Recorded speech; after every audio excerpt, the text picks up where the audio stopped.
Doctor किंवा Bengali doctor वारंवार आपल्या जिल्ह्यातील आरोग्य विभागासाठी खेळत आहेत किंवा आमच्या जी ग्रामीण भागातील लोक आहेत त्याच्यासाठी खेळत आहेत. त्याच्या विरोधात आम्ही सातत्याने 3 ते 4 वर्ष झाले आंदोलन करत आहे. तुळजापूर TH ऑफिस समोर आत्तापर्यंत आमचे भरपूर आंदोलन झाले आहेत. आत्मदान झाले आहेत, ठिय्या आंदोलन झाले आहेत की ऑफिसला कुलूप लावण्यापर्यंत झाले आहेत. ते थोतरमतर उत्तर देऊन कुठलीही कारवाई नाही. तर आज आम्ही जिल्ह्यात ठिकाणी आज आंदोलन केले की सर्व बोगस डॉक्टर बंगाली डॉक्टर ह्यांच्यावर कारवाई झाली पाहिजे. त्या अनुषंगाने आता आम्ही बसलेलो आहे आणि आमच्या प्रमुख मागण्या एकच आहे की धाराशिव जिल्ह्यामधनं बंगाली डॉक्टर व बोगस डॉक्टर पूर्ण हातबल म्हणजे पूर्ण काय झाली पाहिजे. आणि दुसरी मागणी अशी आहे की आत्तापर्यंत 4 ते 5 वर्षापासून आम्ही जे आंदोलन करतोय बोगस डॉक्टरवर ज्या अधिकारी PSCचे अधिकारी POचे अधिकारी त्यांनी कारवाई केली नाही त्यांचं निलंबन झालं पाहिजे.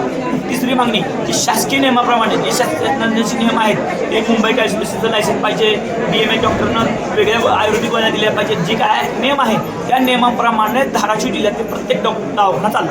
काय करताय सध्या बोगस डॉक्टर काय होतं? बोगस डॉक्टर आज एक तुम्हाला फक्त विषय सांगतो की काक्रंबा ह्या ठिकाणी TOच्या अधिकाऱ्याने एक रेड मारली होती.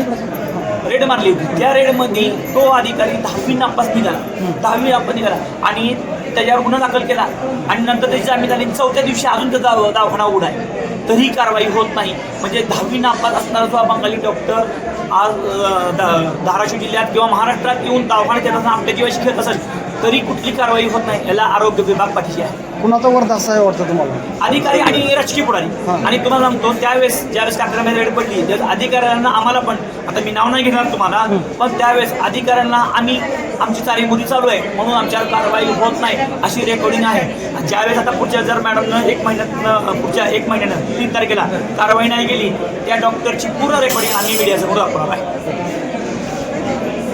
आजचं जे आंदोलन स्थगित केले नेमकं कशा संदर्भात? आज मॅडमला लिहून दिलं आहे असं लिहून देतात मॅडम आता की 1 महिन्यात समिती स्थापन करून आम्ही कारवाई करणार आहे असं लिहून दिलेलं आहे. आणि मॅडम म्हणल्या प्रत्येक अधिकाऱ्याला तुम्ही एक चान्स दिला आहे मला एक चान्स द्या. त्यामुळे आम्ही मॅडमची एवढ्या पाठिंबाच्या गोष्टी ऐकल्यात त्यामुळे मॅडमला 1 महिन्याचा आम्ही मुदत दिलेली आहे आणि 1 महिन्यात जर कारवाई नाही केली तर हे ऑफिस आम्ही कुलूप लावणार आणि अधिकारी तुम्हाला काळ बसणार.